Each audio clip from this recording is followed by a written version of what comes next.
विश्वशांति तथा वायु शुद्धिकरण प्रति ग्राम घृतयज्ञ होमयज्ञ आज कार्यक्रम अनुष्ठित होता है। आध्यात्मिक परिवेश सृष्टि करने तथा ग्रामवासी मन में भातृभाव सृष्टि करने उद्देश्य नयगढ़ जिला चांदपुर गाँव में अवस्थित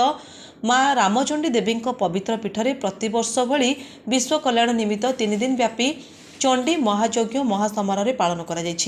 माँ रामचंडी देवी विश्वशांति महायज्ञ प्रथमे चांदपुर स्थित नेलिया पोखरी ठारे हरिनाम संकीर्तन और हुलहुल सहित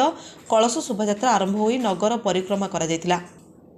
शुभ कलश स्थापन करी प्रथमे अंकुरारोपण जलयात्रा सूर्यपूजा गोपूजा इत्यादि पारंपरिक वैदिक रीतिनीति अनुसार यज्ञ कर्म करा पूर्णाहुति करा आचार्य अशोक कुमार शतपथी पौराहित्य यज्ञ कार्य अनुष्ठित होता बेले आचार्य अशोक कुमार शतपथी पौराहित्य यज्ञ कार्य अनुष्ठित होता बेले कार्यक्रम में श्रीजुक्त अशोक कुमार साहू पत्नी सत्यभामा साहू कर्ता और कर्ती भाव में कार्य संपादन करथिले। ता सहित बहु महिला और पुरुष संकल्पित होई यज्ञ कार्य सहयोग करथिले। कार्यक्रम में ग्राम सभापति सुकांत किशोर सेनापति रघुनाथ साहू दामोदर साहू रामचंद्र साहू विजयानंद पूर्णानंद बेहेरा विजय केतन साहू गंगाधर प्रधान प्रमुख सहयोग करथिले। चांदपुर प्रदीप कुमार साहू का रिपोर्ट लिव लाइव ओडिया।